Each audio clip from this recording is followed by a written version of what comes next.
बात है, रात में टूनी नाम की भिखारन चिड़िया जंगल में बैठी भीख मांग रही होती है। ऊपर वाले के नाम पर कुछ दे दो रे बाबा, ऊपर वाला आपको खुश रखेगा। तभी वहाँ पर एक टुनटुनी नाम की चिड़िया आती है। वो चिड़िया उस भिखारन के कंबल देती हुई कहती है, ये लो चिड़िया बहन कंबल और कुछ खाने की चीज है। बहुत भूख लगी होगी ना आपको? हाँ, मैं बहुत दिनों से भूखी हूँ, लेकिन ये मेरी भूख ये घास फूस खाकर नहीं मिटेगी। मुझे खून पीने के लिए चाहिए। जाओ मुझे खून ला कर दो। अरे बहन कैसी बात कर रही हैं आप? खून पीना बुरी बात है। आप ताजे ताजे फल खाइए, इससे आपको ताकत मिलेगी। तुझे कहा ना कि मुझे खून पीने के लिए चाहिए। ये घास फूस तू ही खा। आपको नहीं खाना तो मत खाओ, लेकिन मैं आपको खून नहीं दे सकती पीने के लिए, और मैं यहाँ से जा रही हूँ। आपको जो ठीक लगे वो करो। तुझे इसकी बहुत महंगी कीमत चुकानी पड़ेगी। तूने मना किया है मुझे। मुझसे बहुत बड़ी गलती हो गई कि मैं तुम्हारे पास आई तुम्हारी मदद करने के लिए। तुम शायद इस लायक ही नहीं हो। जो तुम्हें ठीक लगता है वो करो। टुनटुनी चिड़िया को उस भिखारन की इस बात से बहुत गुस्सा आता है और वो गुस्से से वो कंबल और फल वहाँ पर रखकर चली जाती है। ऐसे ही कुछ दिन बीत जाते हैं। एक दिन टुनटुनी रात को अपने पति बंटी के साथ सो रही होती है। तभी उसको एक डरावनी आवाज आती है। टुनटुनी, अरे ओ टुनटुनी, कहाँ हो तुम? देखो मैं तुमसे मिलने आई हूँ। टुनटुनी डर के मारे उठ जाती है। तभी बंटी कबूतर टुनटुनी चिड़िया से कहता है, क्या हुआ टुनटुनी, तुम ठीक हो ना? पता नहीं, मुझे भिखारन चिड़िया की आवाज बार बार आ रही है। वो भिखारन चिड़िया की आवाज बहुत डरावनी सी लग रही है। तुम ज्यादा जोर मत दो अपने दिमाग पर, सो जाओ आराम से। बुरा सपना था बस। ठीक है, मैं कोशिश करती हूँ सोने की। ऐसे ही सुबह हो जाती है और बंटी टुनटुनी को आवाज लगाते हुए कहता है, टुनटुनी, मेरी चाय कहाँ है? टुनटुनी, तुम्हें सुनाई नहीं दे रहा क्या? कहाँ हो तुम? मुझे चाय चाहिए। बंटी कबूतर टुनटुनी को यहाँ वहाँ ढूंढने लगता है। तभी वो देखता है टुनटुनी गुस्से में खिड़की के पास बैठी होती है। उसकी आंखें बहुत लाल लाल होती हैं। टुनटुनी को ऐसा देखकर बंटी कबूतर थोड़ा सा घबरा जाता है और वो हिम्मत करके टुनटुनी से कहता है, तुम्हें क्या हो गया है टुनटुनी? तुम ठीक तो हो ना? मैं टुनटुनी नहीं हूँ, मैं भिखारन भूतिया टूनी चिड़िया की आत्मा हूँ। बहुत दिनों से यहाँ वहाँ भटक रही थी और मुझे तेरी बीवी का शरीर मिला है और अब मैं शरीर में ही रहूंगी। टुनटुनी, तुम ठीक तो हो ना? मैंने तुझे कहा ना बेवकूफ कबूतर, मैं तेरी बीवी नहीं हूँ। मैं टुनटुनी नहीं हूँ, मैं एक भिखारन भूतिया टूनी चिड़िया की आत्मा हूँ और मैं अब यही रहूंगी हमेशा हमेशा के लिए। मेरे को मांस खाना है तो मेरे लिए मांस लेकर आ, वरना तेरी बीवी का वो हाल करूंगी जो तूने कभी भी नहीं सोचा होगा। इस घर में कोई मांस नहीं खाता, इसलिए मैं मांस लेकर नहीं आऊँगा।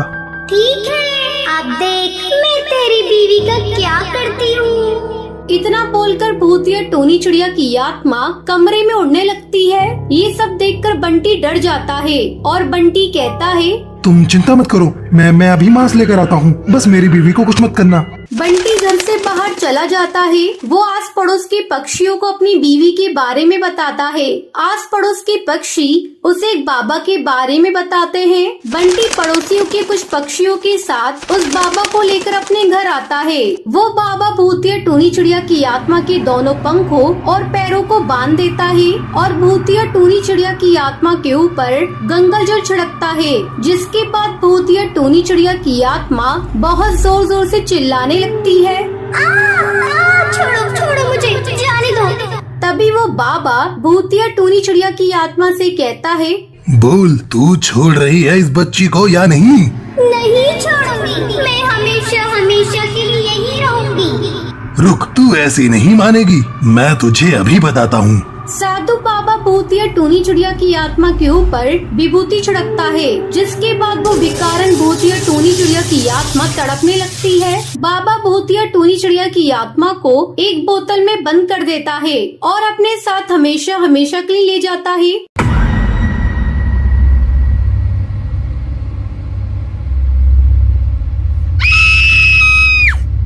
सुंदरवन जंगल में टूनी अपनी माँ टुनटुनी और अपने पिता टुन्नू चिड़ा के साथ बाजार जा रही थी कि तभी टुन्नू का एक्सीडेंट हो जाता है और उस एक्सीडेंट में टुन्नू चिड़ा की मौत हो जाती है। वहीं दूसरी तरफ चक्कर खाकर टुनटुनी बेहोश हो जाती है। टूनी चिड़ी अपनी माँ को हॉस्पिटल लेकर जाती है। कुछ समय बाद टूनी अपनी माँ टुनटुनी को घर ले आती है। उसकी माँ कोमा में चली जाती है। हे भगवान, ये मेरी किस्मत में तूने क्या लिख दिया। एक तरफ तो तुमने मेरे पिताजी को मुझसे छीन लिया, तो वहीं दूसरी तरफ मेरी मायू इस तरह बेड पर कोमा में पड़ी हुई है।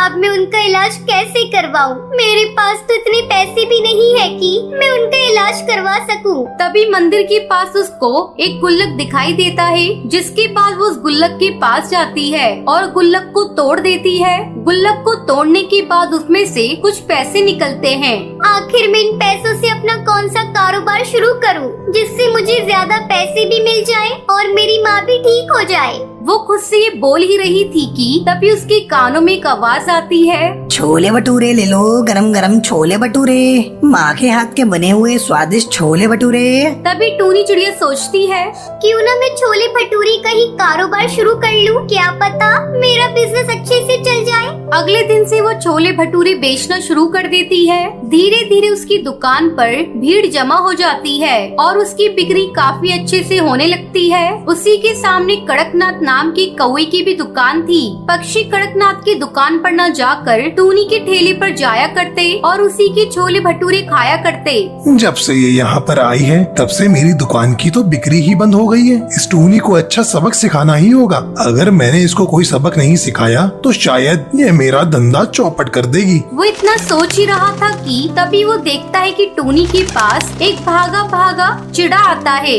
अरे अरे टूनी दीदी, आपकी माँ की तबीयत बहुत ही ज्यादा खराब हो गई है। टूनी जल्दी से कड़कनाथ सेठ के पास जाती है और उससे कहती है, कड़कनाथ भैया, मेरी माँ की तबीयत अचानक ही बहुत ज्यादा बिगड़ गई है और इसलिए मुझे अपनी माँ के पास जाना होगा। क्या तुम कुछ देर के लिए मेरे इस ठेले की देखभाल करोगे? हाँ बहन, क्यों नहीं, मैं तुम्हारे ठेले की देखभाल जरूर करूँगा। तभी कड़कनाथ सेठ उसके ठेले के पास जाता है। मुझे इस टूनी से अपना पीछा छुड़ाने के लिए इसके छोले भटूरे में कुछ न कुछ मिलावट तो करनी ही पड़ेगी, जिससे कि ये यहाँ से हमेशा के लिए चली जाए। इतना कहकर कड़कनाथ टूनी के छोले में जहर डाल देता है और जब टूनी वापस आती है तब उसके छोले भटूरे से कुछ पक्षी मर जाते हैं। ये सब जानने के बाद सभी जंगल वाले टूनी के पास आते हैं और उसे खूब मारते हैं, जिसकी वजह से उसकी मौत हो जाती है। सब पक्षी वहाँ टूनी को मरा हुआ छोड़कर चले जाते हैं। तभी टूनी के शरीर में से टूनी की आत्मा बाहर आ जाती है। कड़कनाथ, मैं तुझे नहीं छोड़ूंगी।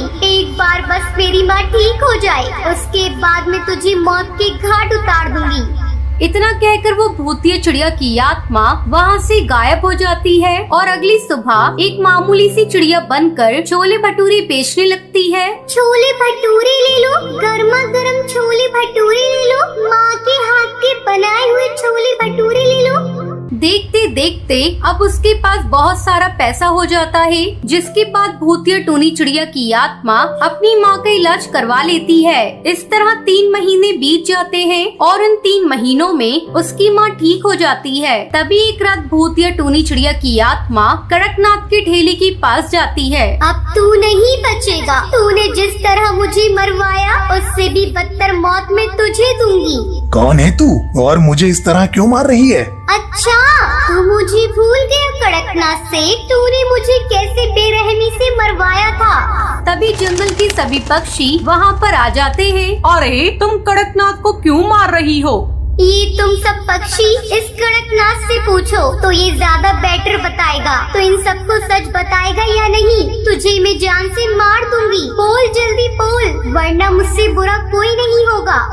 मैं बताता हूँ जंगल वालों, उस दिन जब तुम पक्षियों ने टूनी को मारा था तो उसके छोले में इसने मिलावट नहीं की थी, बल्कि मैंने इसके छोले में जहर मिला दिया था, क्योंकि ये मेरी दुकान को चलने नहीं दे रही थी। इसलिए मैंने इसको जड़ से ही खत्म करने की कोशिश करी, लेकिन ऐसा नहीं हुआ। ये वापस आ गई और ये मेरी जान के पीछे पड़ी है। तुम जैसे कायर पक्षियों को तो मर ही जाना चाहिए, जो अपने फायदे के लिए पक्षियों का नुकसान करे। तभी भूतिया टोनी चिड़िया की आत्मा कड़कनाथ सेठ को मार देती है। मेरा बदला पूरा हो गया, मेरी माँ भी ठीक हो गई, इसलिए अब मैं यहाँ से जा रही हूँ। लेकिन अगर मेरे जैसे इस जंगल में किसी के भी साथ गलत हुआ तो मैं एक बार फिर वापस आऊंगी और उनको अच्छा सबक सिखा कर जाऊंगी। इतना कहकर भूतिया टोनी चिड़िया की आत्मा वहाँ से चली जाती है। जिसके बाद टोनी के छोले भटूरे उसकी माँ टुनटुनी